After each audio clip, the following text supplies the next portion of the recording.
Hello everyone and welcome back to another custom spotlight, and the station is back. I finally got the setup fixed, so now there is a multi-road station once again on the layout. For right now I've just put a little siding right here. Maybe I'll put something there officially. For right now I got knuckles showing on it. We'll talk about that later. But anyway, before we get started, I just want to bring up this. I gave Sonic a new chassis now. Now he has a new Playrail Thomas chassis. Now not only does he have a proper white running board, but thanks to this being a new Playrail Thomas chassis, he finally has a working motor, so he can move himself. Just wanted to throw that in. It's not really related, but it's just something I did. I gave him a new chassis that actually works now. That's enough with Sonic. Now let's get on to what you all came here for. The second part of Team Chaotix. So, in the last video we talked about Vector, Espio, and Charmy the Truck. Today we're here to finish off Team Chaotix with the last two members.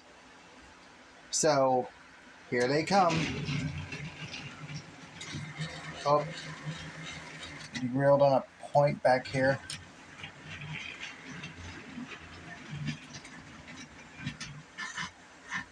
And they derailed back there too. Okay, hold on. Alright, let's try this again. I'm going to reach across the entire table. There we go.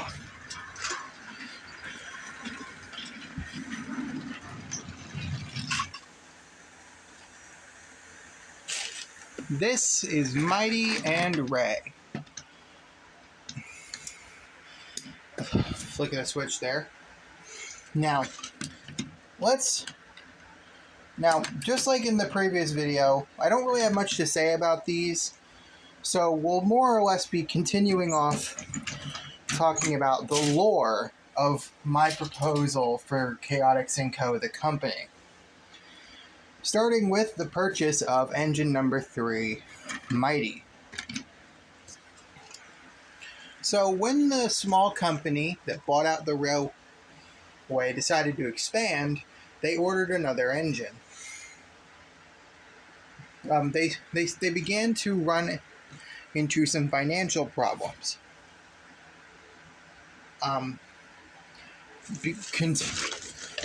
After Vector had an accident pulling in the Chaotix & Co. Express,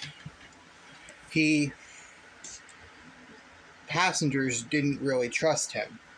And even though Charmy stopped a big accident by stopping the goods train, people didn't really trust the goods services anymore. So, in a desperate attempt to salvage the railway, the Chaotix & Co. ordered a third engine.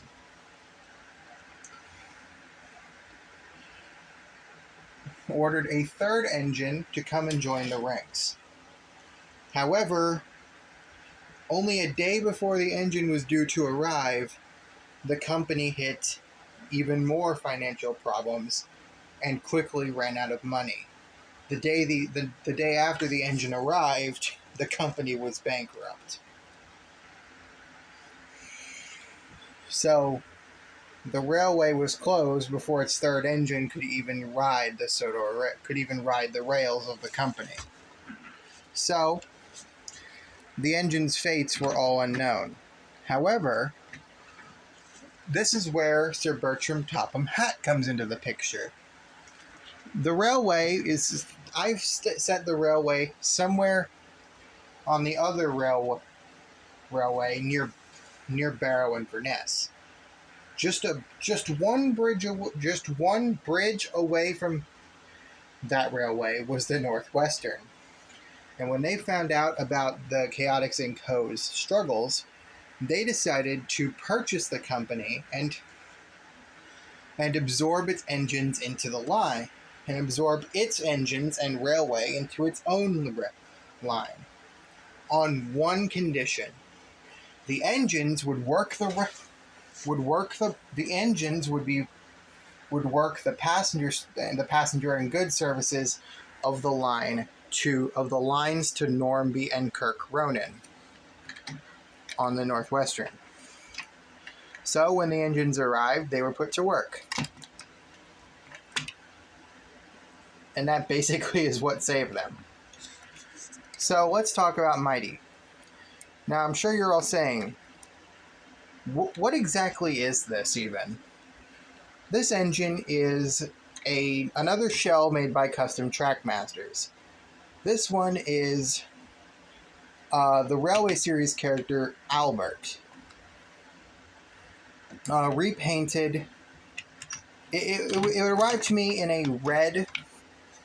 red livery, so I painted up the details in black.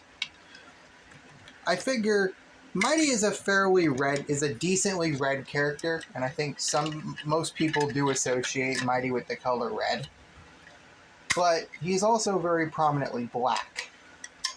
So, oh, hold on. There's a battery problem going on right now.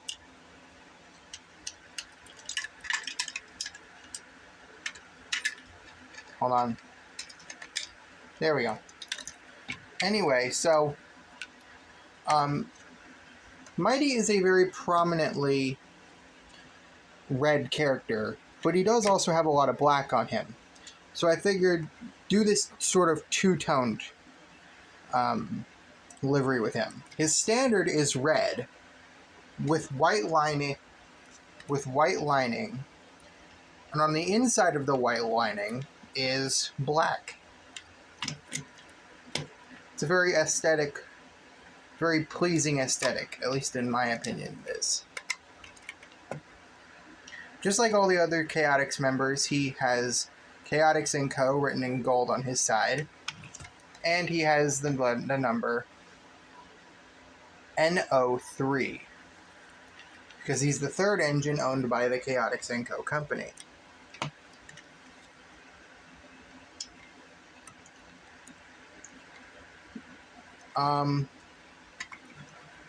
My thought is, since he's made from Albert, I feel like that could be proof that at one point he worked on the Furness Railway. So maybe he knew Edward at one point. Who knows? Maybe this guy even was Albert at one point in his life. Who's to say, really? Considering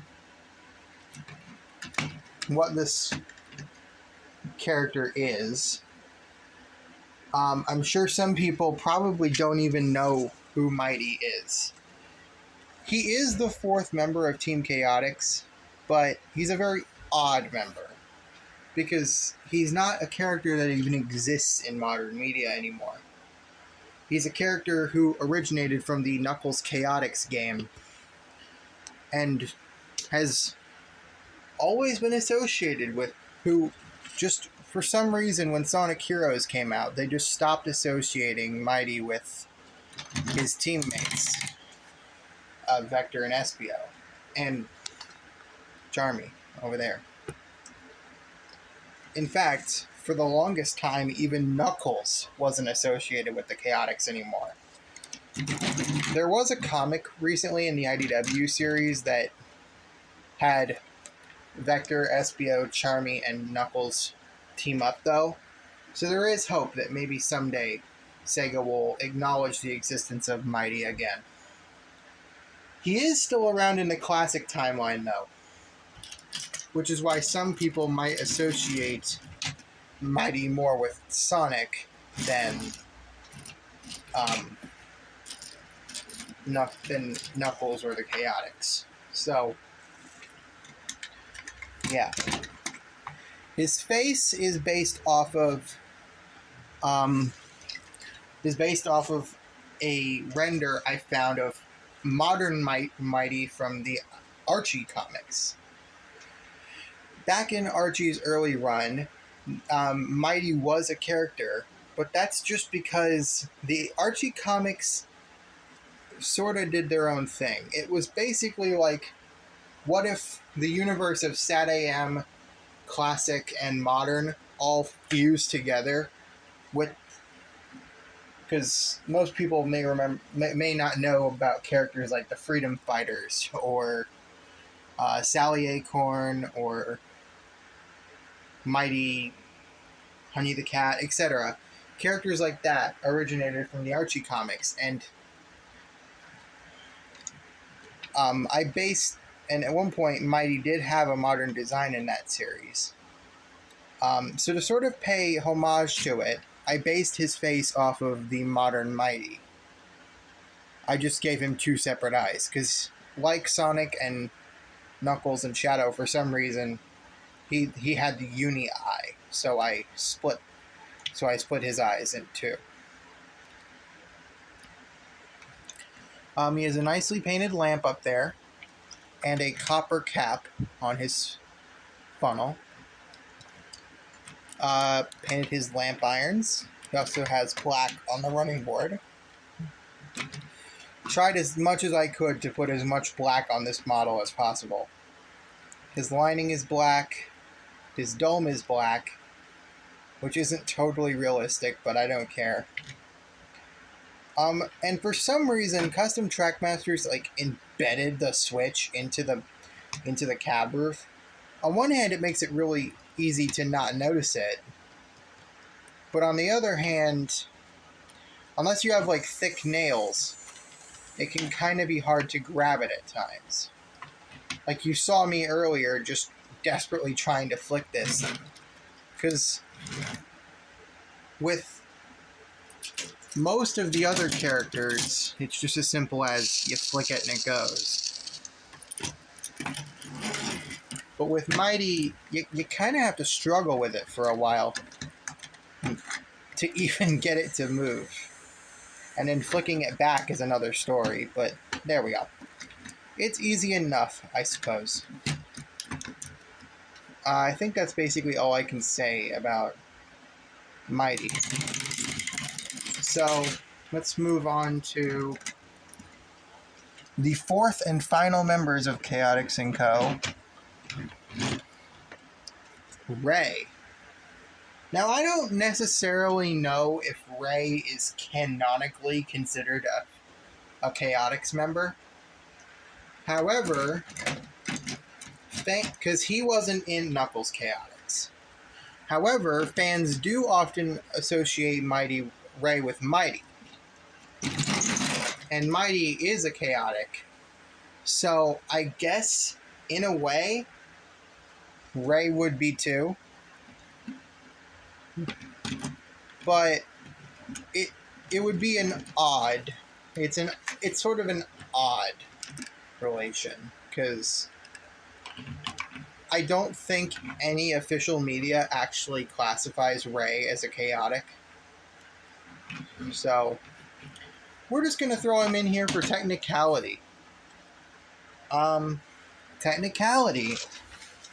Since he does have that connection with Mighty, and Mighty has that connection with the other chaotics, we're going to say Ray counts. So, yeah. So, the lore behind my Ray here is after the Northwestern Railway purchased the Chaotix & Co. engines to work the Kirk-Ronan line, Mighty sort of became the shunter at Kirk-Ronan Harbor. However, at Kirk-Ronan Harbor, there is a low bridge. They built a bridge very low to the ground because there wasn't enough space to build one up high enough for engines to get through. So, similar to how Bill and Ben were purchased because there's a small bridge, a low bridge on the Brendan branch that won't, on the line to the clay pits that won't allow the other engines to make it there. Ray was built and purchased for a similar reason, which is why he's made from the same class of engine as Bill and Ben. there's a low-hanging bridge on the line, and Rey is the only, and Rey was specifically built to be short enough to go under it. That's the canon. That's what I consider as the canon explanation for why Rey looks the way he does, and why he's a Bill and Ben. Now, to be fair, the Railway series did not stay consistent with the low-hanging bridge, with that low bridge. More often than not, you'd see a single illustration that basically confirms that this bridge nonsense is like ridiculous. Because there's this illustration in Thomas, I believe it's Thomas and the Twins. There's a story called Down the Drain, and in that story, Bill and Ben get washed out in a part of the line that gets flooded frequently called the drain. And when and then you see Thomas go to rescue them. Thomas should not be tall enough to go under the bridge, so you'd assume that the bridge is somewhere on the line behind them. However, in the same illustration, you see Bill and Ben pulling full height brake vans, meaning brake vans the same height, like that should be taller than the track than the bridge would be. Where is this dang bridge? Anyway, I would imagine that if I was to do that sort of thing, like show that in my series, I would make sure that it was consistent. So, another reason I thought that this class would work, aside from the fact that it's a short class and Rey is a small character, I thought it would make sense that, like, Rey, like, there's probably some tight corners on the harbor, so an engine with a short wheelbase like this would make more sense to make it round those corners. So I bought a busted Ben off of eBay and repainted it. I know the original engine is yellow, but I wanted to get rid of his SCCC lining. Lettering, so I repainted it. This is the first time I ever really used spray paint for a model. His lining is blue, in reference to the blue on Rey's design. That's why his shoes are blue too, because his wheels are blue. So I thought gold side rods would make him stand out. They look alright. His cab roof is silver. Couldn't really think of a different color for it. His windows are painted. And as you can see, I just stuck a lob of glue tack in there to hold in the coupling, because this thing didn't come with couplings, so I just stuck a wad of glue tack in there and then just shoved a coupling down in the hole. I also cut a little hole on the front so that he can have a front coupling. My thought process behind why I did this is he's a shunting engine, so he needs to be able to couple up to wagons front and back, like this. But an added benefit of doing that is that now, if you couple him up behind Mighty, you can have the two travel together.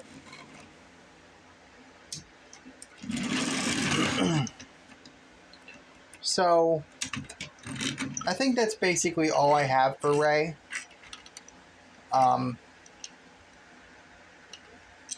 And with that, that's basically going to do it for Mighty and Rey. And with that, all of Team Chaotix if I'm to raise up the camera, is now complete. I didn't anticipate going into this that I'd be making this a two-parter, but I found out that because of all I had to say about these 5 characters, trying desperately to get Charmy in the frame, considering how much I had to say about these guys, I guess it really only did make sense to make this a two-parter. So, yeah. I hope you all enjoyed it. Next time I'll be doing some more interesting characters, I hope.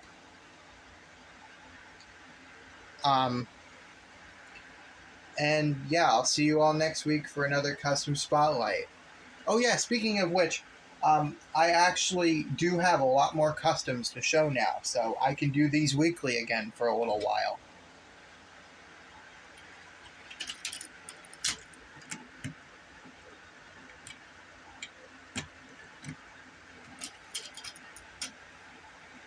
See you all soon. And sing it with me, friends. Sing it with me. Team Chaotix, they're detectives. You want on your side.